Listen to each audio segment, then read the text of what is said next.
Alors merci beaucoup pour votre présence. Et vous allez voir que on peut aussi s'inspirer du vivant pour repenser finalement une forme de résilience de nos modèles économiques. Vous l'avez déjà un peu vu à travers le réancrage territorial d'une entreprise comme Pocheco et le démonstrateur porté par Emmanuel Drouillon. Vous allez voir qu'à travers une analyse économique et d'économiste, on peut aussi repenser la façon dont finalement la nature est une super nature company, organisée d'une certaine manière, qui produit beaucoup de richesses, tout en étant résiliente, tout en travaillant dans des écosystèmes ouverts, avec beaucoup d'interactions, etc. Et donc, très heureux pour ça d'accueillir Arnaud Florentin. Alors Arnaud et Paul auront aussi un livre en dédicace suite à cette conférence. C'est pour ça que vous voyez dans le programme qu'il y a un petit crayon. Et moi, j'étais très frappé par votre titre, le titre de votre livre. Et on va commencer avec vous, Arnaud. Et si l'antidote à l'urgence climatique était la diversité économique? Alors pourquoi ça m'a interpellé, et vous allez nous expliquer tout ça. Et c'est peut-être pas du tout ce que j'avais compris d'ailleurs. Mais parce que dans le travail qu'on fait sur le biomimétisme en règle générale, on aime bien, et moi j'aime bien rappeler que ce qui est important dans biodiversité, c'est diversité. Et les interactions. Donc si vous avez beaucoup d'essences et d'espèces diverses sur un écosystème dans un biotope, c'est bien. Mais si tout ça est sous cloche et ne communique pas, il ne se passe pas grand-chose. Donc heureusement, il y a du champignon mycorhizien qui vient faire du lien. Et donc, on va démarrer avec vous, Arnaud, pour tout simplement nous raconter votre livre et comment vous en êtes arrivé là. On va continuer avec Paul Boulanger, qui a, lui, travaillé sur un livre qu'il a mis quelques années à sortir. Paul est un compagnon de route du biomimétisme et de ce qu'on essaye de pousser depuis une dizaine d'années, pour justement voir comment, d'une certaine manière, l'espèce entreprise doit vivre en bonne cohabitation avec tout un tas d'autres réseaux et d'autres espèces, nous réexpliquer des notions comme cette idée d'espèce clé de voûte, etc. J'aime beaucoup écouter Paul, vous allez voir, je pense que ça va être un plaisir partagé. Et on va terminer avec des subtilités apportées par Thomas Busuttil sur finalement les mots que nous utilisons pour parler de prospérité, pour parler de frugalité ou pour parler de satiété. Finalement, ces mots-là sont importants et donc Thomas Busuttil nous apportera quelques nuances. Merci beaucoup Arnaud Florentin, on démarre avec vous. Donc présentation les uns et les autres de ce que vous faites, ce qui n'empêche pas d'avoir quelques interactions entre nous puisque c'est le sujet. Merci beaucoup.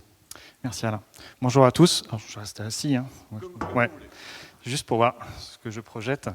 Alors moi, je suis économiste. Je ne suis pas expert du biomimétisme à la base. C'est le biomimétisme qui est venu à moi. Le point de départ, c'est mon travail. Je travaille beaucoup sur les territoires. Et c'est la prise en compte et la reconnaissance d'une extrême fragilité de nos territoires. Extrême fragilité parce qu'en fait, il existe un lien exponentiel entre l'intensité des aléas climatiques, aujourd'hui qui nous frappent, et la manière dont les économies sont impactées, notamment les pénuries, on l'a vu récemment, les ruptures d'approvisionnement, la fragilisation des économies. Ça, c'est synonyme d'extrême fragilité. Et pourquoi, en fait, nos économies sont fragiles? Moi, j'ai mis quelques années à le comprendre, ça pourtant c'est assez simple. C'est lié à la très forte concentration de l'activité sur un site, dans certains pays, certaines régions du monde. L'extrême spécialisation de nos économies, qui rend finalement nos économies hyper fragiles à n'importe quel aléa qui vient les frapper. Il y a une image que j'aime beaucoup utiliser, qui est celle du cinéma. On est dans un cinéma, c'est la mondialisation, qui est toujours plus grand, toujours plus beau, toujours plus spacieux, mais avec rigoureusement le même nombre de portes de sortie. Et quand il arrive un choc, il y a un effet d'étranglement, un goulot d'étranglement. C'est exactement ce qui se passe dans notre économie. Et pourquoi on n'y arrive pas? C'est qu'on manque de portes, on manque de diversité. Et ça fait une dizaine d'années, une quinzaine d'années maintenant que je travaille sur les questions d'autonomie alimentaire, de résilience des territoires, d'écologie industrielle, d'économie circulaire, je pourrais en passer. Et on a vraiment beaucoup de mal sur tous ces sujets-là, et j'en suis arrivé à la même conclusion. Pourquoi on n'y arrive pas finalement? Parce qu'on manque cruellement de diversité économique sur nos territoires. La diversité, c'est des options, c'est des alternatives, c'est de la plasticité, c'est de l'agilité, ça permet de faire des choses efficacement, même sans s'en rendre compte. Alors là, c'est une petite image que j'aime beaucoup à gauche. C'est une peinture aborigène qui a été exposée récemment au Quai Branly. C'est des aborigènes qui l'ont représentée en regardant la nature. Pour moi, ça symbolise vraiment ce qu'est la diversité. La diversité, c'est l'entropie, c'est le bazar. C'est ce qui permet en fait d'avoir tellement de possibilités qu'on peut en faire plein de choses. Et j'ai cherché en fait quel pouvait être le meilleur interprétant pour exprimer ce que peut être la diversité économique. Et j'en suis assez vite arrivé à la notion de forêt, notamment les forêts tropicales, ce que j'appelle les forêts productives. Je me suis dit finalement, dans une forêt tropicale, la diversité, c'est son système immunitaire. C'est ce qui lui permet de capter efficacement l'énergie, de mieux la diffuser, de mieux l'enrichir et puis surtout de la rendre plus résiliente. Et je me suis dit qu'on pouvait représenter une économie comme une forêt où chaque point que vous avez dans cet espace représente un secteur d'activité comme une espèce et les différentes espèces sont liées les unes les autres, proches les unes des autres en fonction de la parenté. Et je me suis dit qu'on pouvait finalement cartographier les économies de cette façon-là, avec deux hypothèses qui sont vite venues. La première, finalement, si on est dans un territoire qui ressemble à une forêt productive, ce territoire sera plus résilient. Seconde hypothèse, puisque on s'inspire directement du fonctionnement normal des écosystèmes naturels, une forêt productive devrait être plus à même de réaliser la transition écologique. Je suis parti de ces deux hypothèses-là, et puis je me suis dit, bon, d'abord, il faut arriver à trouver des forêts productives. Est-ce que ça existe vraiment? Est-ce qu'il y en a vraiment? Je me suis dit, tiens, je vais utiliser la même technique que les écologues, qui est, quand ils évaluent la biodiversité, utilisent des indices. Le plus simple, c'est l'indice de Shannon, qui constitue à évaluer la probabilité, quand on prend une espèce au hasard, qu'elle amène de la surprise, qu'elle amène de l'entropie. Je reviens à ce terme-là. Et finalement, je me suis dit, je vais utiliser la même technique pour aller identifier des forêts productives dans le monde. Et je suis allé à la recherche, en utilisant pas mal de statistiques dans le monde entier, de ces fameuses forêts productives que voici. Là, vous avez un extrait de forêt productive. Ce sont des territoires, en France et à l'international, qui offrent une extrême diversité économique, un minimum de densité, parce que dans les écosystèmes naturels, si vous n'avez pas assez de densité, on peut difficilement appliquer les enjeux de la diversité. Donc ce sont des territoires qui surperforment significativement par rapport à la moyenne. La plus belle forêt productive, je vais en reparler, que moi j'ai en tout cas vu dans mes travaux, c'est celle d'Hollande, qui est tout en haut à gauche. C'est un territoire qui est dans le Michigan, au milieu de villes qui sont sinistrées depuis 20 ans, 30 ans, 40 ans avec la crise industrielle. C'est une véritable oasis, 30 000 habitants, mais un bassin économique de 400 000 habitants. Près de 250 activités productives y sont représentées. On y fabrique de tout. C'est une économie qui est... Le PIB industriel est de 44% versus 10% au niveau des États-Unis. Et c'est pourtant la ville, la numéro 2 sur l'indice de bonheur aux États-Unis. C'est un modèle de tourisme, un modèle de canopée urbaine. C'est une super ville, et je vais vous en reparler juste après. Il y a des territoires en France comme Mauges-Cholet, qui est une véritable forêt productive aussi. Ça, j'en parle dans le livre. Et quand on regarde en fait en détail ces forêts productives, on s'aperçoit que tout est plus facile quand on a de la diversité. Les forêts productives que je vous ai présentées, mais par exemple, je vais prendre en fil rouge Hollande, dont je viens vous parler, ce sont des territoires qui ont un circuit économique local beaucoup plus vivant.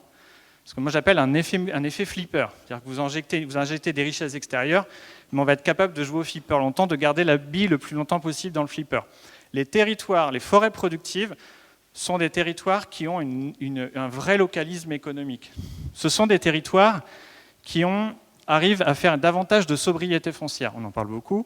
Pourquoi? Parce qu'en fait, il y a tellement de complémentarité qu'on arrive à ne pas trop manger du foncier. Ce sont des territoires qui sont champions de l'écologie industrielle. Pourquoi? Parce qu'il y a tellement d'options sur le territoire qu'on peut faire facilement, entre guillemets, des synergies. Oui, d'une certaine manière, c'est plus facile de faire de l'économie circulaire quand tout le monde est là. Exactement. Alors ça n'enlève pas du mérite aux personnes sur ces territoires. Mais par exemple, Hollande est numéro 1 aux États-Unis sur l'écologie industrielle, est numéro 1 aux États-Unis sur l'autonomie alimentaire, est numéro 1 aux États-Unis sur le localisme économique et numéro 1 aux États-Unis sur l'économie circulaire, parce qu'il y a le principal hub d'économie circulaire. Mais il y a tellement de solutions, tellement de diversité, qu'il y a une grande variété de déchets et une grande variété de débouchés. Pardon Arnaud, quand vous avez travaillé ce sujet dans votre monde des économistes, vous avez surpris, vous avez finalement révélé un truc qu'on avait tous sous les yeux mais que personne n'avait mesuré? Alors, je vais passer là.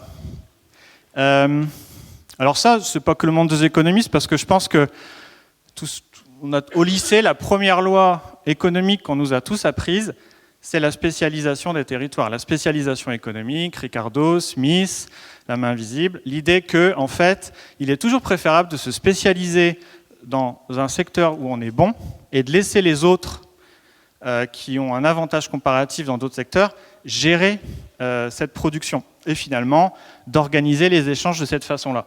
Or, il y a des études universitaires très récentes qui ont montré que les territoires qui ont la plus forte ubiquité, c'est-à-dire la plus forte capacité à vendre des produits dans le monde entier, étaient des territoires qui étaient ultra diversifiés. Pourquoi ? Parce qu'en fait, la diversité leur permet de composer des choses qui sont sophistiquées, qui ont de la valeur et qui ne sont pas concurrentielles à l'international. C'est ce qu'on appelle la théorie du Scrabble, que vous avez à gauche, qui dit la chose suivante. Si vous avez 2 lettres, vous ne pouvez pas faire beaucoup de mots. Si je vous rajoute une 3e lettre, tout de suite, ça vous commence à faire beaucoup de mots. 4 lettres, 5 lettres, 6 lettres différentes, c'est exponentiel. Plus on a de lettres dans son jeu, plus on peut faire de mots. C'est exactement la même chose avec l'économie. Très amusant et intéressant et efficace. Ça veut dire que tous nos élus et toutes nos agences de développement économique territoriaux se trompent à vouloir faire tous leur valet de quelque chose, ou il y a quand même un peu un équilibre intéressant à trouver entre certaines spécialités et de la diversité? Non, le problème du développement économique, c'est qu'on a ce qu'on appelle la théorie du milieu, c'est-à-dire que tous les territoires veulent développer 2, 3, 4 grandes filières. Or, en fait, et je sais que c'est pas facile à entendre, c'est même pas forcément facile à mettre en place, encore que si je pourrais vous présenter après, c'est en fait la capacité à être présent sur un maximum de chaînes de valeur, un maximum de territoires. C'est ça, en fait, l'enjeu du développement économique au XXIe siècle. C'est arriver à se diversifier. On peut avoir quelques secteurs forts. En Italie, vous avez ce qu'on appelle les districts industriels qui ont une forme de spécialisation. Mais derrière, il y a une vraie diversité. Dans les forêts productives, il y a Agueda, qui est au Portugal, c'est ce qu'on appelle la vallée du vélo. Donc ils exportent des vélos, ils ont une spécialisation dans le vélo, sauf qu'ils sont capables de fabriquer 100% d'un vélo. Donc en fait, derrière une spécialisation, vous avez une diversité. Les deux ne sont pas antagoniques. Et puis pour terminer, du coup, en fait, les forêts productives m'ont amené à vérifier les hypothèses que je vous ai présentées avant, c'est-à-dire sont des territoires qui sont hyper résilients et sont des territoires qui arrivent à faire plus facilement la transition écologique. Et ça, j'ai cherché à comprendre comment étaient nées les forêts productives, parce que maintenant qu'on sait que c'est utile, autant arriver à déterminer la manière dont on peut développer une forêt productive sur son territoire. Et je suis arrivé à plusieurs leviers. En voici 8, et là, je suis arrivé de plein pied dans le biomimétisme, parce que je suis vraiment arrivé sur des concepts. Alors, pour arriver à développer une forêt productive, on est dans un développement organique, c'est-à-dire que ce sont des territoires qui sont des champions du spin-off. Alors, toute l'histoire économique, c'est ça, on a un produit A, un produit B, on en fait un produit C. Les forêts productives, ce sont des territoires qui sont capables d'utiliser au maximum leurs ressources, au maximum leur patrimoine, pour faire de nouvelles choses. Ce sont des champions de la bioéconomie. C'est les champions mondiaux de la bioéconomie. Vous les regardez en détail, c'est là qu'on trouve les berceaux de la bioéconomie. Alors, je crois que vous en parlez après, a priori. On y trouve des secteurs clés de voûte. C'est-à-dire que si vous voulez arriver à faire une forêt productive, il y a des secteurs qui sont 2 fois ou 3 fois plus importants que d'autres, comme certaines espèces dans la nature. C'est par exemple dans ces territoires-là qu'on trouve les meilleures micro-aciéries, c'est-à-dire la capacité à recycler du métal. C'est là qu'elles sont nées. Comme par hasard, c'est dans les forêts productives. Et vous ne pouvez pas faire une forêt productive sans micro-aciérie. Ce sont des territoires où il y a des colonisateurs, c'est-à-dire des entrepreneurs qui, à un moment, ont fait un saut, ont bifurqué et ont amené le territoire à se diversifier. Ce sont des territoires qui ont évité la régénération productive artificielle. Je vous ai mis l'exemple de Ford, parce que Ford, dans les années 20, a cherché à aller en Amazonie, ça a été un échec cuisant. Ils ont voulu faire une ville, ils n'ont pas du tout cherché à s'ancrer. En fait, ce sont des territoires qui ont évité les investissements directs étrangers, qui se sont toujours développés de l'intérieur. Enfin, c'est aussi des territoires qui ont évité la fragmentation productive, qui ont évité ce qu'on trouve chez moi en Champagne-Ardenne, la fragmentation, c'est-à-dire un secteur qui fait tout pour se séparer du reste de l'économie. C'est exactement ce qu'a fait le Champagne. Champagne, dans les années 20, a tout fait pour éviter que des entreprises s'implantent à côté pour augmenter les salaires. Ça, comparez le Champagne ou le vignoble bordelais à ce qu'on peut trouver à côté de Los Angeles. L'effet multiplicateur, l'effet d'entraînement est beaucoup plus fort aux États-Unis qu'en France. En France, on a vraiment verrouillé les activités. On trouve aussi des pollinisateurs. Les pollinisateurs, on les trouve beaucoup dans les forêts. Et bien vous aussi, dans les forêts productives, vous avez des entreprises dont le boulot, dont le métier, ça va être d'aider d'autres entreprises à prospérer. Et bien, sans surprise, en tout cas moi ça n'a pas été une surprise pour moi, c'est dans les forêts productives qu'on trouve une surreprésentation par exemple de banques locales. Aux États-Unis, dans les territoires que je vous ai cités, et ailleurs au Japon, en Europe, ce sont les berceaux des banques locales, comme par hasard. C'est-à-dire que ce sont des acteurs économiques qui sont véritablement au service du territoire, qui réinjectent l'épargne dans le territoire. Et puis enfin, ça fait un peu écho à l'actualité politique, ce sont des champions de l'immigration. Ces territoires-là, ce sont des territoires qui ont accueilli massivement des migrants.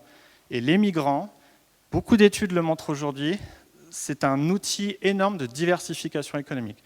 L'immigration aux États-Unis, en Europe, est un levier énorme de diversification économique. Si on loupe ce levier-là, on loupe la diversification. Alors nous allons ouvrir justement le débat sur ce point particulier. Non. Vous avez 20 jours pour ça. Allez. Et c'est vraiment génial, vraiment passionnant. Je pense que Paul, tu vas rebondir sur plein de trucs et ça va être une belle résonance entre vous deux. Parce que c'est vrai que j'aime bien votre façon de présenter ces forêts industrielles productives, ces forêts économiques productives. J'en dis pas plus, je laisse Paul compléter parce que on est bien sur des approches économiques bio-inspirées d'une certaine manière. Hein. Qu'est-ce qui fait la résilience d'un territoire, d'un biotope? C'est cette richesse et cette richesse productive. Donc j'en dis pas plus, je te laisse Paul nous présenter ce que tu fais et notamment concentré dans ton dernier ouvrage qui, à l'échelle de l'entrepreneur, du manager, du chef d'entreprise, eh bien, essaye de décortiquer aussi tout ça d'une manière remarquable. Merci beaucoup. Alors effectivement, ce sera vraiment mon dernier ouvrage, hein. Le premier, mais aussi le dernier. J'ai mis tellement de temps à l'écrire, ce machin que... Donc il fait suite à une thèse en plus, donc il fallait, à mon avis, être un peu masochiste. Je vais vous parler aussi d'ailleurs de vivant masochiste là tout à l'heure, donc ça tombe bien. En fait, je vais probablement pas rebondir parce que de fait, j'avais imaginé parler un peu de la diversité, mais comme vous deux en avez parlé dans l'introduction, je pense que je vais zapper cette partie-là, d'accord ? Donc moi, je vais me retrouver à plutôt parler à une autre échelle, en fait, qui est plutôt l'échelle de l'organisation, des entreprises, hein. Et puis poser une question autour de, vous savez, celle qu'on voit toujours dans les journaux économiques, c'est qui gagne, qui perd, qui réussit, qui échoue. Bon. En fait, le vivant, il pose les choses de manière un tout petit peu différente. Merci. Oui, t'as raison. Le vivant pose les choses de manière un tout petit peu différente. C'est que c'est pas la question de gagner, c'est la question de durer. Tout le vivant est centré là-dessus. Comment est-ce qu'on s'organise pour durer ? Et donc ça veut dire quand même que le message aujourd'hui, c'est chercher plutôt à durer qu'à gagner quand vous êtes en train de définir des stratégies d'entreprise. Alors pour ça, il y a quelques points de repère, il y a un certain nombre de principes qui sont retenus par le vivant sur le long terme, qui permettent effectivement à la vie de perdurer. À l'échelle de la biosphère, c'est-à-dire de la vie en général, il y a un de ces principes qui est celui de la pertinence. La pertinence, il dit simplement que... pour faire simple, une entreprise doit trouver sa niche et quand elle n'a plus sa place dans l'écosystème, elle va se faire éjecter. Donc il faut en permanence que... j'ai dit une entreprise ou j'ai dit une espèce ? Et donc, ça commence mal. Donc c'est une espèce dont je parlais, évidemment. C'est bien l'espèce qui, quand elle n'a pas trouvé sa niche et sa place au sein de l'écosystème, va se faire éjecter. Donc ça veut dire qu'il y a des principes évolutifs là, qui sont importants. Je vais essayer de me reconcentrer parce qu'on parle aussi de la diversité. Et tu l'as dit toi-même, en fait, c'est pas être nombreux, être divers, c'est très intéressant. Mais toi, tu as dit, c'est être connecté qui est fondamental. Et effectivement, il y a un principe qui s'appelle en écologie la connectance, hein, et qui mesure ça, la capacité des différentes espèces sur un écosystème à être connectées entre elles. Donc le nombre, c'est bien, mais en réalité, c'est les relations qui pèsent. Pardon Paul, Arnaud, est-ce qu'on a l'équivalent économiquement? Est-ce qu'on a une espèce de scoring des entreprises sur le chiffre d'affaires qu'elles génèrent sur un rayon de 5 km, 10 km, etc. Enfin, je rebondis juste spontanément là, sur ce que vient de dire Paul. En termes de... Ouais, alors, enfin, c'est un sujet qui... historiquement, on a la notion d'ancrage local, sur quelque chose moi, sur lequel j'ai aussi travaillé. Mais là, c'est plutôt la notion de symbiose. Je sais pas. C'est plutôt la capacité à être au-delà d'ailleurs de l'achat. La capacité, je pense, à mutualiser des compétences, mutualiser des déchets, mutualiser des efforts d'innovation. Il n'y a pas que la relation marchande. Je pense qu'il y a beaucoup de choses qui vont au-delà. Bon. Pardon de t'avoir interrompu. Oui, et alors simplement, si je reviens en vivant, il y a aussi des relations qui sont alors certainement de symbiose, hein, sympathiques, et puis il y en a juste d'aller manger l'autre, hein, donc moins sympathique. Mais ça existe aussi. Enfin, nous, on a des formes comme ça de consommation, c'est assez logique. Bref, ça c'était au niveau des écosystèmes, et puis au niveau des individus, c'est-à-dire des entreprises. Il y a quelque chose qui est fondamental pour que la vie perdure, et là c'est un scoop, c'est qu'on ait des enfants. Voilà. Parce qu'en fait, une espèce qui n'a pas d'enfants, elle est amenée à disparaître. Donc la pulsion de vie, c'est le troisième élément qui est assez clé dans le fait que le vivant perdure. Alors, je vais... oui, simplement, vous vous demandez peut-être ce que c'est que cet arbre-là. C'est un arbre qui a 9950 ans. Et en fait, il a inventé une manière de survivre si longtemps parce qu'il se clone lui-même. D'accord ? Enfin, 9950 ans, on n'avait pas encore inventé l'écriture, il est un peu plus âgé que nous, hein, globalement. Alors, je vais donc creuser 2 sujets sur les 3 que je vous ai présentés. Hein. La diversité, je ne vais pas revenir dessus. Okay. Concernant la pertinence, c'est-à-dire à l'échelle du vivant, de la globalité, je vous disais, le principe de base, c'est une espèce qui ne trouve pas sa place va être éjectée. D'accord ? Donc globalement, et je parle même aussi toute espèce rend des services aux vivants. C'est ça le principe général. Alors vous allez vous dire, mais les parasites, ils rendent service à l'espèce parasitée. Non, oui, si, quand même. Parce qu'en réalité, un parasite ou un prédateur va s'intéresser essentiellement à l'individu le plus malade. Donc il va faire du tri au sein de la population. Et puis, il y a aussi ce qu'on appelle la course aux armements, c'est-à-dire qu'une fois qu'on a été parasité, l'espèce va être amenée peut-être à muter et donc à devenir plus forte. Donc en fait, y compris le parasitisme entretient la dynamique du vivant. Et alors, qu'est-ce qu'on peut se dire par rapport à ça ? Tout à l'heure, on parlait de spécialistes. Hein. C'est vrai que c'est extrêmement intéressant d'être spécialiste dans ce cas-là, parce qu'on est hyper performant. Là où ça pêche un peu, c'est quand le milieu change. Parce que quand le milieu change, en fait, vous étiez hyper performant et vous devenez hyper inutile. Ou en tout cas, hyper non pertinent, quoi. Et puis alors, donc on se dit, à ce moment-là, il faudrait pouvoir être... Là, j'étais très adapté, il faudrait être adaptable. Alors, les espèces adaptables sont les espèces généralistes. Ah oui, parce que la mauvaise surprise, c'est ça. Hein. On ne peut pas être à la fois adapté et adaptable. Je parle sur le court terme, d'accord ?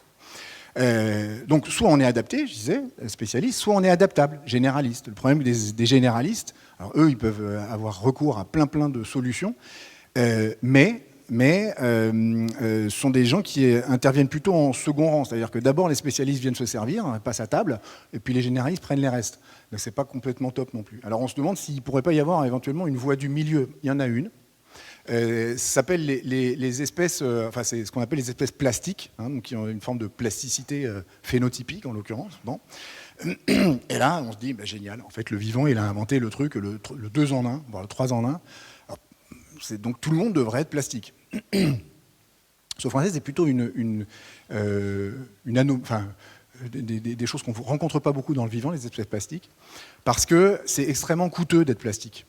Vous voyez, là, ici, vous voyez un renard polaire, donc 2 fois par an, il va changer complètement son pelage, c'est-à-dire il va devoir se débarrasser d'un ancien pelage, produire du pelage nouveau. Il ne faut pas qu'il se gourre dans le codage, il y a beaucoup d'erreurs de transcription. Il ne faut pas qu'il se trompe non plus sur l'arrivée de l'hiver ou l'arrivée de l'été, parce que s'il arrive trop tôt, il risque d'être blanc sur fond noir, ça risque de se voir un peu plus. Vous voyez quoi. Donc il y a toutes ces questions-là qui se posent. Alors maintenant, vous êtes en train de me dire, mais il est en train de nous faire un cours sur l'écologie, c'est pas à ça qu'on était venu. Bon, comment est-ce qu'on peut s'inspirer de ça dans les entreprises? Je vais vous raconter l'histoire d'un bureau d'études techniques. Ce bureau d'études techniques, il était assez régulièrement confronté à des problèmes. C'est que c'est des gens qui sont assez multi-compétences, donc plutôt multi-experts, et assez régulièrement, en fait, ils pédalaient à côté du vélo, c'est-à-dire en fait, ils étaient à côté du marché. Donc ils ont commencé à se dire, ça nous arrive manifestement de manière un peu régulière, on va réfléchir au truc. Ils se sont rendus compte qu'ils étaient confrontés à deux types de cycles. Ce qu'ils ont appelé le grand cycle, c'est-à-dire en fait c'est les cycles électoraux. Donc quand vous avez, parce que c'est des gens qui bossent pas mal avec les territoires, quand vous avez des élections ou des changements de, je suis en train de regarder l'heure, des changements ça va. de majorité, merci, des changements de majorité, en fait il y a une nouvelle équipe qui va s'installer, il faut qu'ils apprennent le métier, le territoire, et puis au bout d'un an et demi, ils vont se mettre vraiment au travail. Donc là on a plutôt sur l'accompagnement de projet, et puis un an avant les élections, ils vont dire maintenant il faut qu'on justifie tout le travail qu'on a fait pour être réélu, c'est-à-dire faire un nouveau programme. Et en fait, ce sont des compétences qui sont différentes qu'il faut mettre en place. Et puis il y avait un petit cycle qui est plutôt lié au fait que y a des chefs qui changent, il y a des équipes aussi, il y a des nouveaux sujets qui arrivent. Et donc ils se sont dit, ok, il va falloir qu'on s'organise très concrètement par rapport à ces cycles-là. Et on a pris l'exemple, parce qu'en fait, les ressources immatérielles sont des ressources qui sont très plastiques. Donc c'est pour ça qu'on s'est inspiré de la question des espèces plastiques pour trouver les solutions. Et donc on réfléchit pour l'hiver, comment s'habiller en blanc, pour l'été, comment s'habiller en brun. Mais en fait, ils se sont surtout rendus compte que ce n'était pas là qui était le problème principal. Parce qu'on sait tous, à un moment, quand on est un peu intelligent, être pertinent par rapport à une configuration de marché. On sait faire ça, tous. Par contre, changer, et changer régulièrement, c'est là qu'on peut avoir... D'abord, c'est extrêmement coûteux. C'est là qu'on peut avoir des erreurs de réplication. Et donc, tout l'enjeu, tout ce qu'ils ont mis en place, c'est pas tant de se concentrer sur est-ce qu'on est bon à l'instant T, parce que ça, ils savent le faire, mais comment est-ce qu'on sait identifier que c'est maintenant qu'il faut qu'on change ? Quel type de ressources il va falloir qu'on réoriente? Comment est-ce qu'on fait comprendre à nos salariés que, oui, là, ils étaient champions sur la mise en œuvre de projets, c'était la deuxième phase. Maintenant, il va falloir qu'ils soient plutôt champions sur le suivi, la valorisation. Donc, c'est aussi des compétences différentes. Bref, comment est-ce qu'on s'intéresse plutôt à la phase de changement qu'aux configurations elles-mêmes? Je rebondis à nouveau une seconde là-dessus, Paul, parce qu'on a pas mal d'exemples. On a aussi des activités de conseil et d'accompagnement. Je parle pour Thomas, Paul et moi en l'occurrence. Je ne fais pas que Biomime Expo, même si ça prend un peu de temps. Mais c'est toujours assez frappant de voir qu'on a souvent en face de nous des entreprises, des grandes entreprises, des grands groupes industriels parfois, qui sont pris de court. Par des évolutions parfois un peu brutales de la configuration, des demandes des consommateurs ou de la réglementation. Parfois pas si brutales que ça. Vous prenez des directives comme REACH, ça fait quand même quelques années qu'on les voit venir, et parfois vous avez des grandes entreprises qui, faute probablement, c'est pour ça que c'est intéressant le travail d'accompagnement spécifique que tu fais, Paul, d'avoir développé non pas de la compétence technique sur un point particulier, mais de la compétence, de l'adaptabilité, etc. Parce que vraiment, comme le monde bouge vite et trop vite en ce moment, ce que tu dis est vraiment essentiel pour développer de la pérennité économique. Et c'est pas toujours évident, en matière de management, d'être en capacité à être super ouvert au monde et à accepter parfois des points de vue un peu différents. Et je termine là-dessus parce que comme le disait Hubert Reeves, qui nous a quittés cette année, souvent le facteur de blocage, c'est comme il le disait lui, il disait c'est le putain de facteur humain.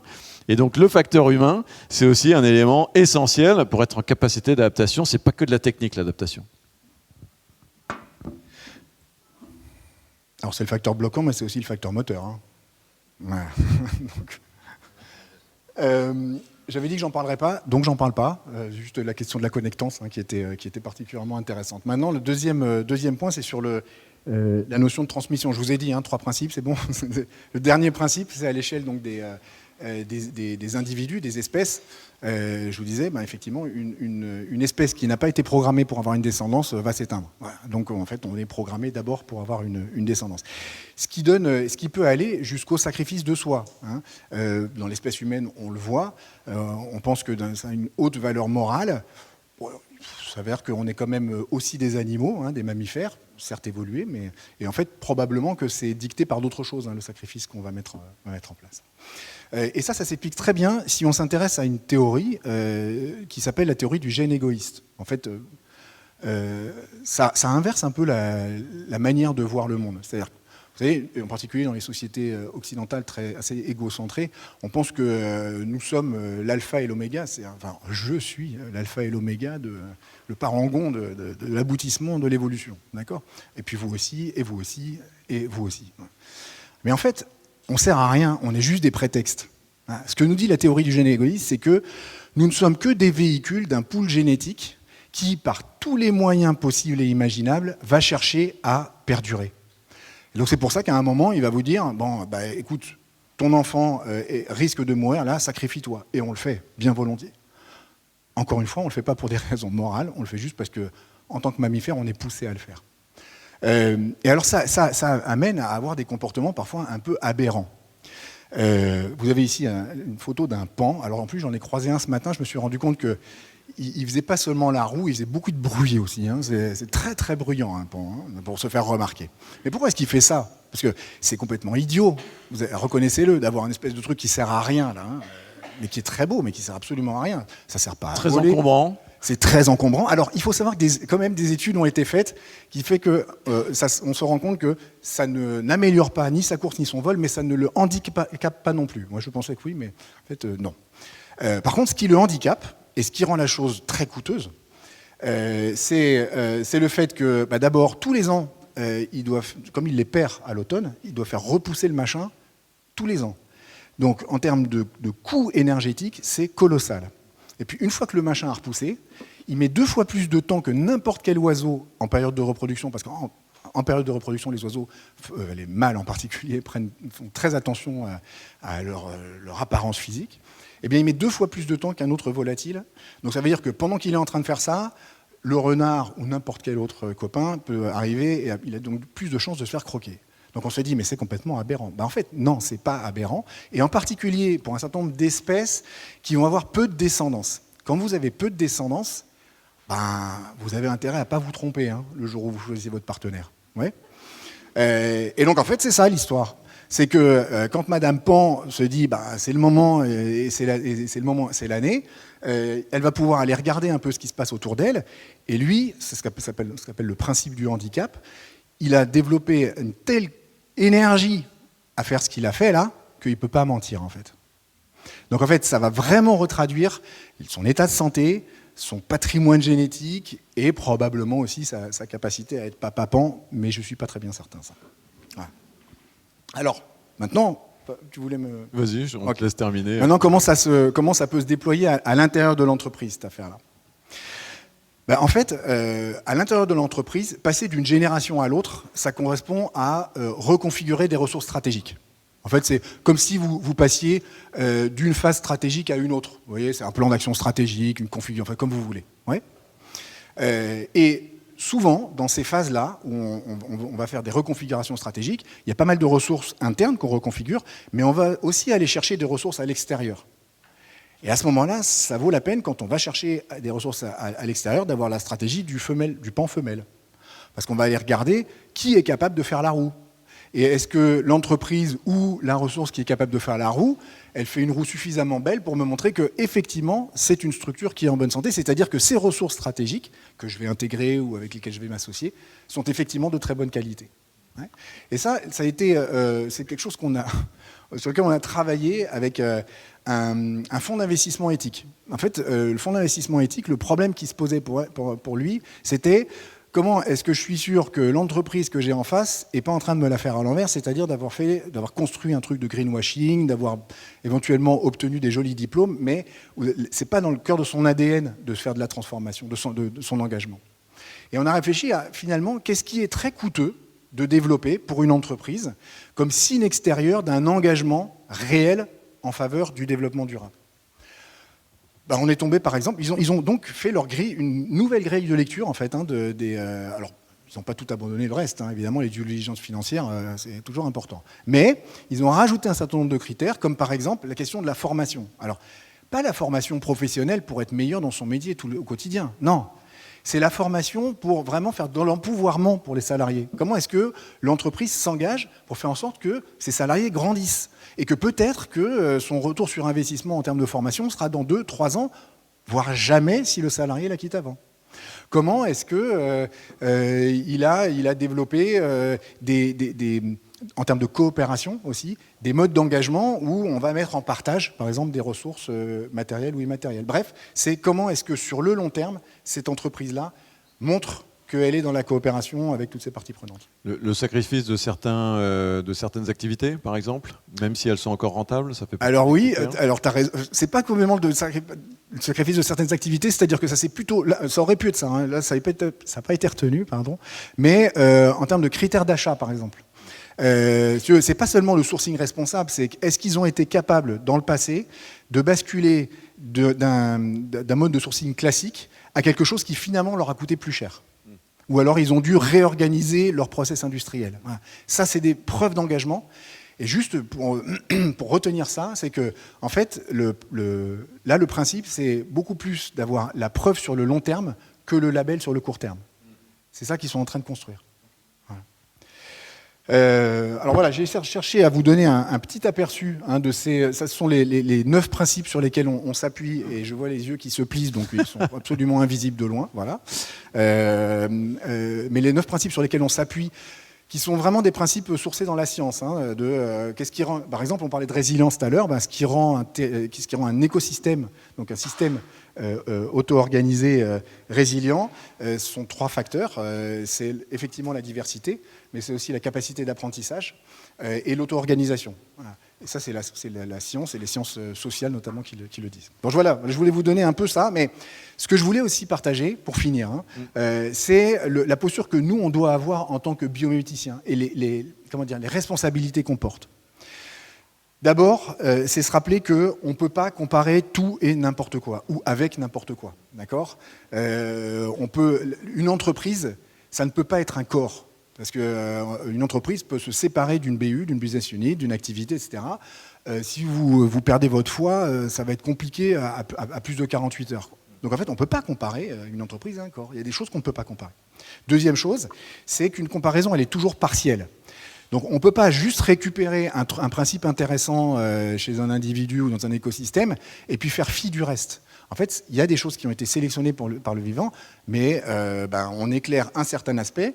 Moi, je donne parfois l'exemple des ruches. Si vous voulez que votre entreprise ressemble à une ruche parce que c'est fascinant, n'oubliez pas que la reine, elle a buté 200 de ses sœurs avant d'être reine. Vous voyez l'ambiance dans les conseils d'administration pour élire les présidents. Hein. Donc, juste rappelons-nous des choses. Et puis, le troisième chose que je veux dire, c'est il faut rendre aux vivants ce qu'ils nous prêtent. On ne peut pas faire du biomimétisme en pillant le vivant. Voilà. Donc, il y a peut-être 9 principes, mais il y a une éthique, et celle-ci, il ne faut jamais l'oublier. Merci beaucoup, Paul, pour ces rappels importants.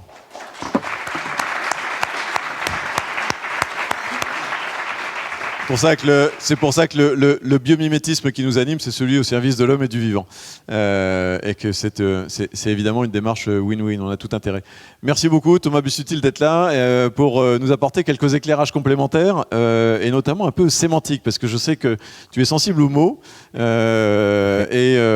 va avoir d'abord ton regard peut-être sur ce que tu as entendu, et puis peut-être aussi quelques distinctions que tu aimes bien faire quand on parle de prospérité, de frugalité, de satiété, etc. Donc merci de nous rappeler un petit peu ça. D'une certaine manière, ça a été un peu dit par Arnaud et Paul. C'est quoi l'objectif ? Tout à fait, je vais faire des ponts. Alors effectivement, pour me présenter très rapidement, donc moi je suis aussi un passif d'économiste, mais ce qui me caractérise, c'est que j'ai aussi créé et développé la fonction de directeur développement durable dans un certain nombre de grands groupes. Et donc j'ai pu voir à la fois la nécessité à quel point c'était difficile de faire changer de modèle et de travailler donc sur ces nouveaux modèles fonctionnels, circulaires, collaboratifs, inclusifs, ces modèles d'affaires. Et aussi, parce que je vous assure, je me suis pris un nombre de portes dans la figure absolument incalculable de pourquoi ça bloque. j'étais dans le CAC 40, hein, je bossais chez Vinci, chez à l'époque PPR, donc Kering aujourd'hui. Donc j'avais la crème de la crème quand même hein, en face de moi. Des choses qui me paraissaient évidentes, bah, ça bloquait. Donc je dis c'est pas possible, il y a un truc quoi. Ou je suis le dernier des abrutis, ou je dirais juste l'avant-dernier, ou il y a un truc que je comprends pas.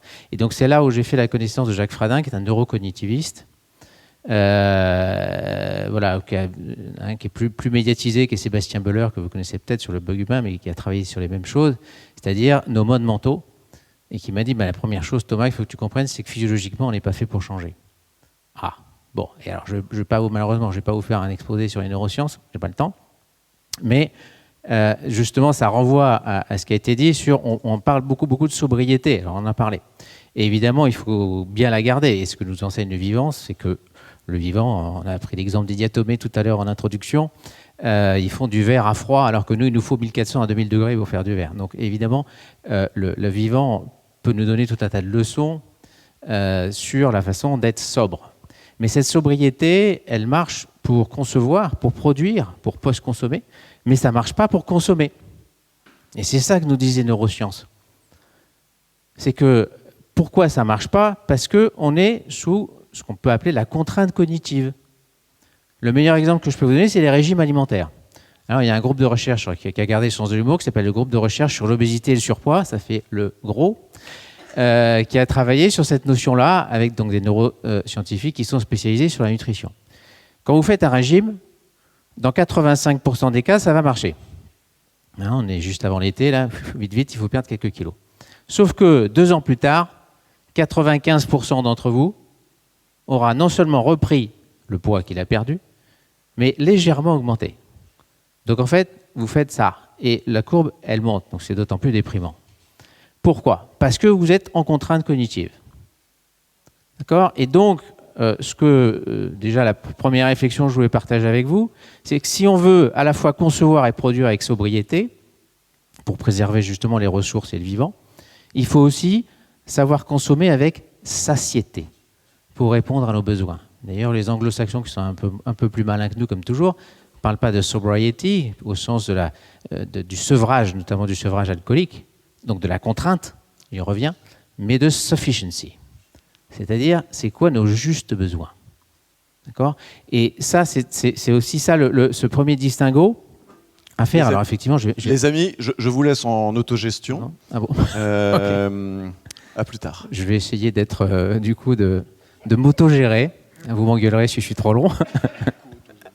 C'est pas mal.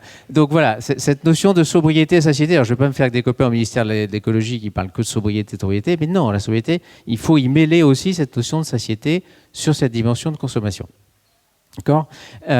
Donc ça, c'est le premier point. Et après, l'autre question, puisque ce que m'avait demandé Alain, le challenge qu'il m'avait dit, mais en quoi le vivant peut nous aider à tout ça? Sur ces deux notions. Ce qui est intéressant, c'est que le vivant, sur cette première notion de sobriété, lui, il y lie systématiquement la notion d'innocuité. D'accord? Je vais prendre un exemple, puisque j'ai eu la chance aussi d'être vice-président du Fashion Green Hub, qui est une très belle association de 600 membres sur toute la chaîne de valeur textile, mode et sport, qui travaille à une mode durable. Donc je vais vous prendre un truc que vous connaissez tous, c'est le jean. D'accord? Et la teinture du jean, donc l'indigo, qui est fait de façon industrielle, synthétique. Pour pas trop nous déprimer, on est déjà suffisamment déprimé comme ça. Je ne vous donnerai pas toute la composition, il y a quand même un peu de cyanure, de formaldéhyde, tout ça. D'accord? On en utilise 45 000 tonnes. On produit, vous savez, 2,3 milliards de jeans par an. Ça fait 73 toutes les secondes. D'accord? Pour faire ça, on utilise donc 45 000 tonnes d'indigo synthétique, de pétrochimie. Hein. On utilise 84 000 tonnes, alors je m'en souviens jamais, c'est de disulfite de sodium. D'accord? Je vous déconseille de vous en mettre le soir dans votre crème de nuit, sinon le lendemain matin, vous verrez à peu près votre squelette. Et puis 53 000 tonnes de lessive. J'y rajoute à ça 50 à 100 litres d'eau par jean. Ça fait 230 milliards de litres. Juste pour teinter nos jeans. Hein. Ça, c'est quand l'homme travaille sur la teinture.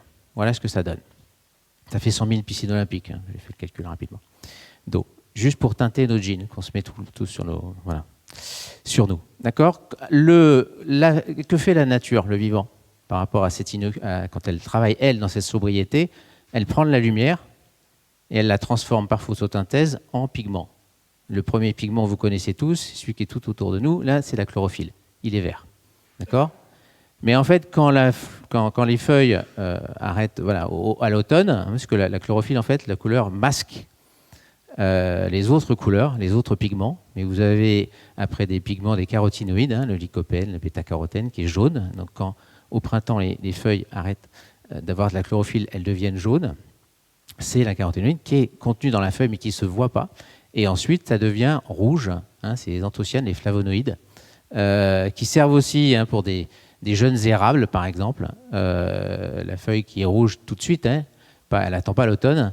Et ben en fait, c'est une crème solaire. C'est un effet photoprotecteur. Donc là aussi, voilà ce que nous apprend la nature sur ce lien entre sobriété et innocuité. D'accord ? Et ce qui est encore plus intéressant, c'est sur le second point, sur la satiété. Quand on se met à regarder dans le vivant, cette satiété, en fait, elle est liée au partage. Dans plein d'espèces.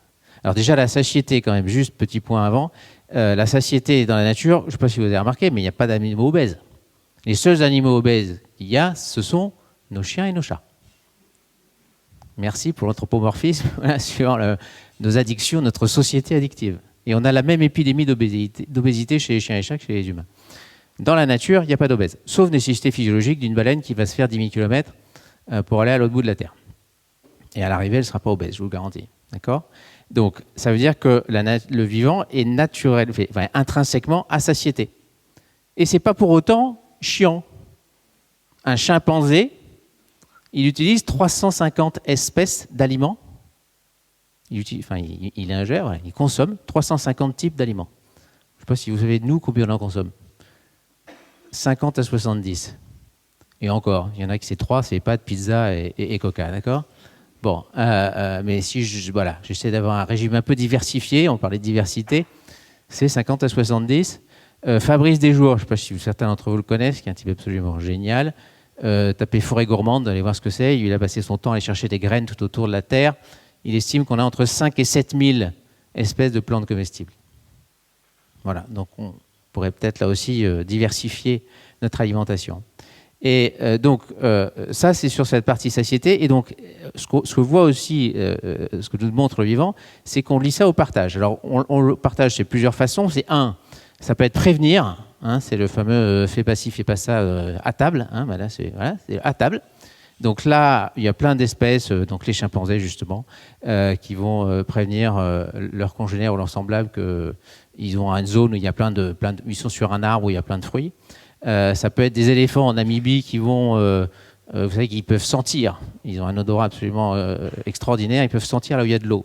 Donc ils vont creuser cette eau, ils vont la filtrer avec leur trompe, et ensuite ils vont effectivement taper par terre et pousser un certain nombre de barrissements qui, avec des infrasons que nous on n'entend pas, mais vont permettre de prévenir leurs congénères qu'il y a cette eau présente. En plus, le boulot est déjà fait pour venir la boire. Et le troisième exemple, qui est aussi encore peut-être plus intéressant, c'est, alors, je vais travailler sur votre satiété pour le déjeuner, c'est la chauve-souris vampire, que vous trouvez en Amérique du Sud, en Amérique centrale. Et dans cette chauve-souris vampire, ce qui est très intéressant, c'est que donc elle aussi, là, elle va trouver une belle croupe de vache, elle va faire un trou. Ça prend du temps et de l'énergie de faire un trou sur du cuir. Si vous voulez faire un trou dans du cuir, c'est pas évident. Donc une fois qu'elle a fait le trou, pareil. Donc elle prévient ses congénères qu'il y a à manger. Mais ce qui est encore plus intéressant, c'est qu'elle est capable de régurgiter une partie du sang qu'elle aura ingéré pour redonner, pour partager ce repas avec une chauve-souris qui sera plus malchanceuse et qui n'aura rien trouvé à manger. D'accord ? Et ça, alors j'avais posé la colle à Tariq parce que je n'ai pas retrouvé l'article qu'il avait publié, mais il y a une quinzaine d'années, qui montrait, il y avait déjà une première étude qui avait montré que grâce à ça, et ça rejoint aussi ce qu'a dit Arnaud, la résilience et le taux de survie de ces chauves-souris avaient été multipliés, on pouvait considérer que c'était le double du taux de survie si chacun mangeait dans son coin, pour faire simple. D'accord ?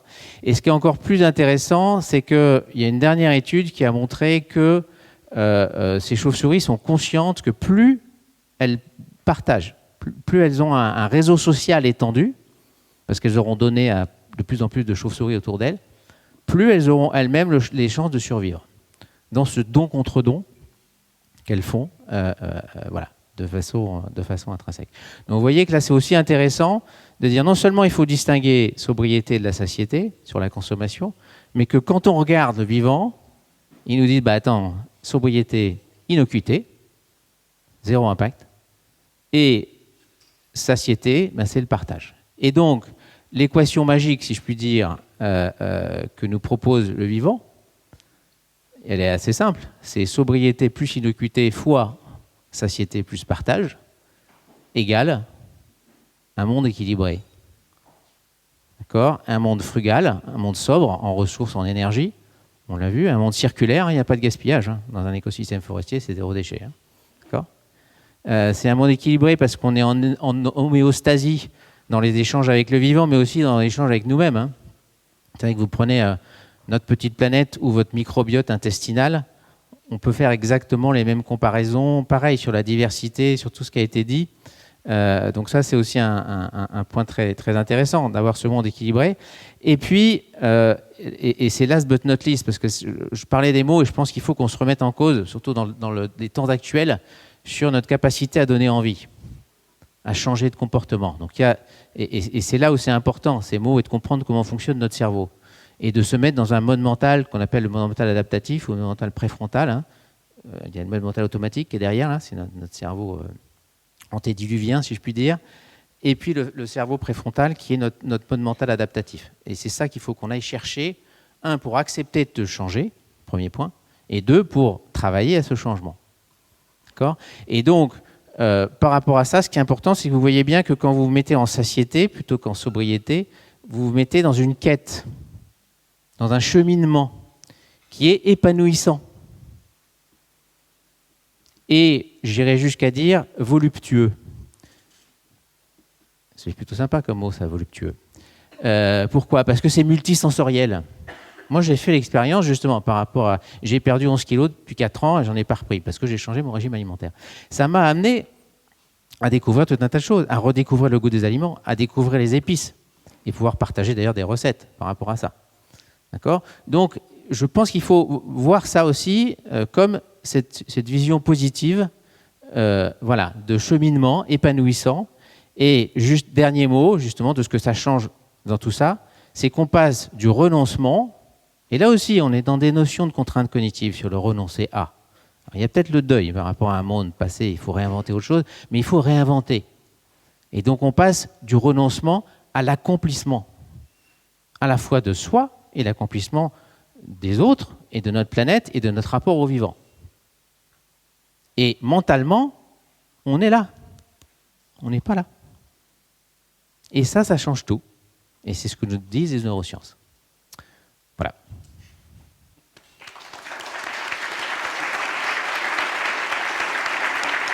Je sais pas. Du coup, on va tous se transformer en animateurs. Je vais faire le truc s'il y a des questions. C'est ça, on est en auto-organisation, donc maintenant c'est à vous de... Voilà, il nous reste un quart d'heure, un peu moins, 12 minutes. Est-ce qu'il y avait des questions ? Merci.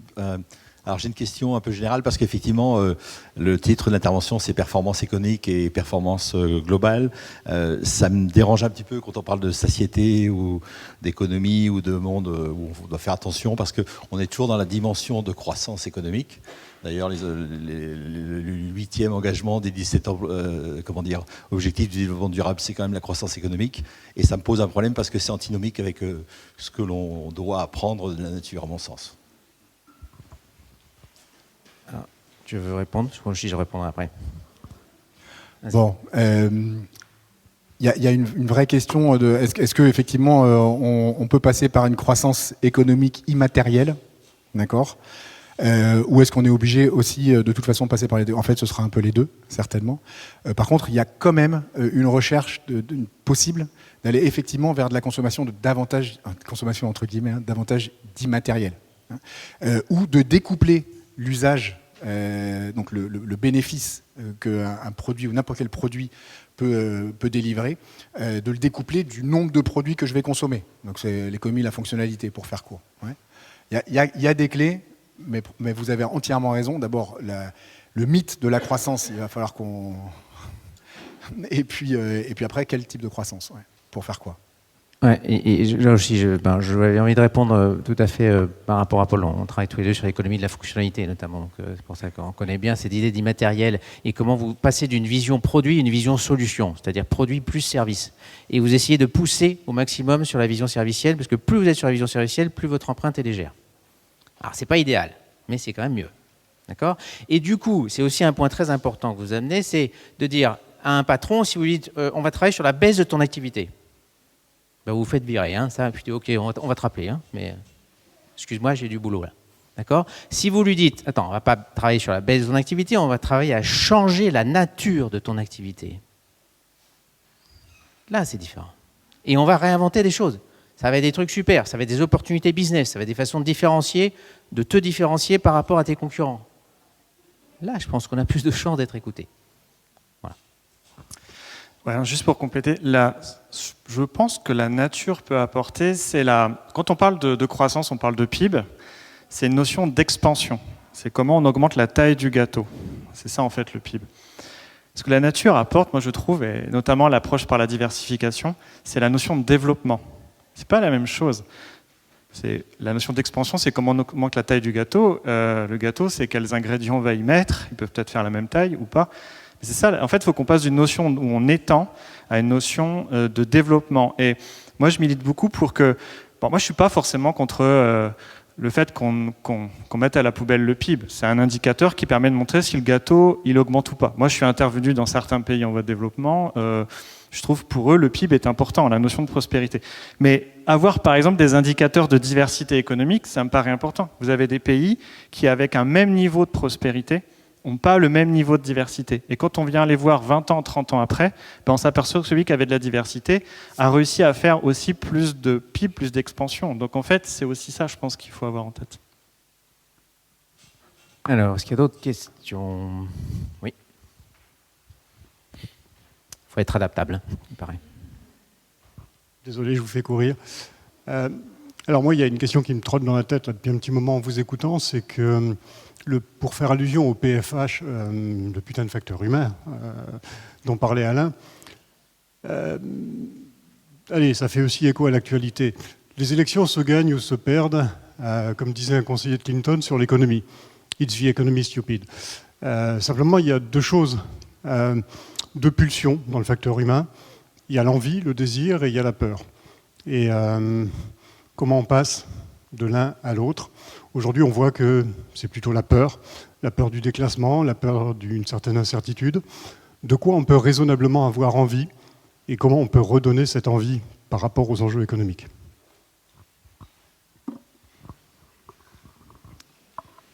En 2 minutes, hein.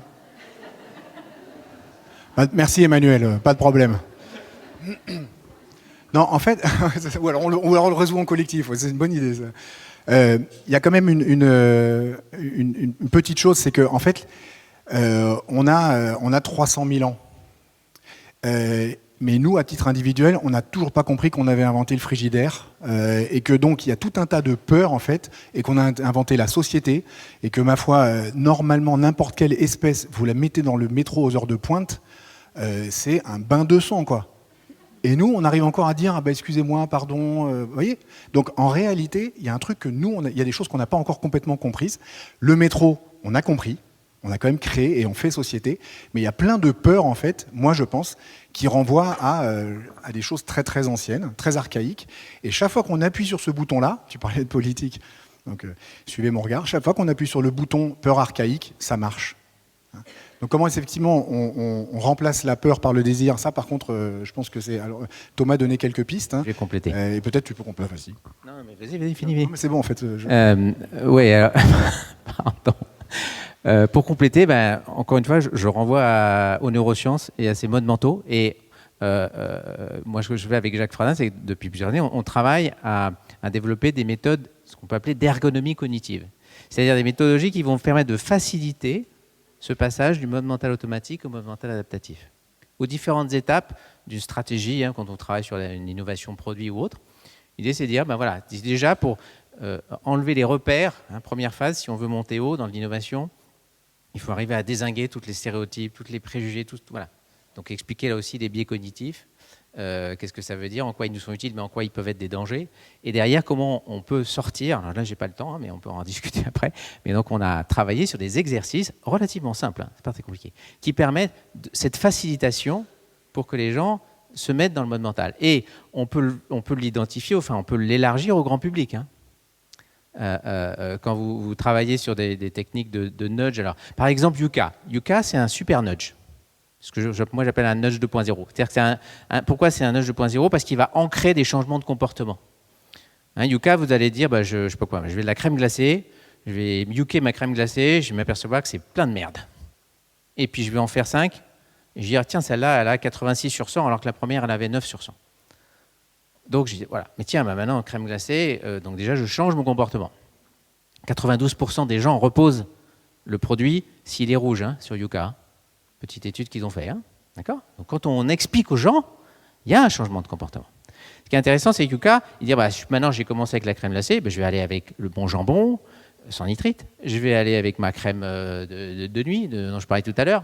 Donc je vais ancrer petit à petit, et je vais faire en sorte que ces comportements, ce n'est pas qu'un nudge 1.0, c'est-à-dire je change parce que c'est la journée de la Terre, je fais un petit truc sur les déchets, tout ça, mais après je reviens chasser le naturel, elle vient au galop. Là, j'ancre mon comportement dans le temps et je l'élargis progressivement.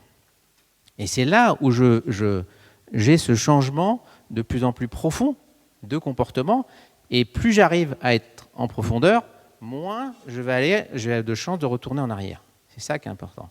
Et l'autre chose, il y a eu l'intelligence collective. Ça marche toujours. Pour l'émulation, hein, pareil, on passe de la compétition à l'émulation. Continuons à parler des mots. Très important dans le changement de mindset. D'accord ? L'émulation, si on s'inspire. Et une façon aussi, c'est d'inspirer. Et moi, pourquoi je viens là tous les ans, et je suis d'autant plus heureux d'être là de l'autre côté, mais d'habitude, je suis spectateur parce que moi, 2 jours de Biomime Expo, voilà, ça me fait la fête pour la semaine. En termes d'inspiration. Et ça me donne envie. Voilà. Donc je pense qu'il y a, en partant des connaissances des neurosciences, il y a vraiment des moyens de travailler à ce changement de comportement. Le gros enjeu, la raison, c'est la massification. Alors si vous voulez, il y a un truc qui s'appelle le GIECO, le GIEC du comportement, qui a été créé par Jacques Fradin, qui réunit 1100 scientifiques des sciences sociales, hein, psychologues, sociologues, neurocognitivistes et autres, qui travaillent justement à faire ce qu'a fait le GIEC sur le climat, c'est-à-dire essayer de massifier les enseignements qu'on peut tirer des neurosciences, de la sociologie, pour faire des changements massifs de comportement. Et moi, je lance un appel à manifestation d'intérêt. On crée un Yuka des projets politiques et on l'installe dans les bureaux de vote dans 20 jours. Hein, super idée. Voilà l'intelligence collective. Voilà, regardez. Démonstration. Je parle de Yuka, lui, il a l'intelligence de rebondir sur l'actualité. Non, mais je blague pas. Voilà un super exemple d'intelligence collective qu'on vient de faire sous vos yeux. Merci, Paul. Allez, une dernière question. Ou vous en avez marre ? Vous avez faim ? Bon, la satiété. Hein. Donc, c'est 20 minutes. Hein. Prenez le temps de manger. Le sentiment de satiété, c'est 20 minutes. Donc, ne bouffez pas un truc en 10 minutes, un sandwich, là, va vite. Non, c'est pas bon, ça. Alors on me rappelle de dire, c'est vraiment très mal ce que je vais faire, hein, mais normalement c'est Alain qui l'aurait dit, mais effectivement il y a une signature dédicace. Bon voilà, donc l'autopromotion c'est jamais très bon, vous m'excuserez. Hein, c'est Alain qui vient de le dire. C'est ça, il me confirme. Il y a bien. Merci à vous.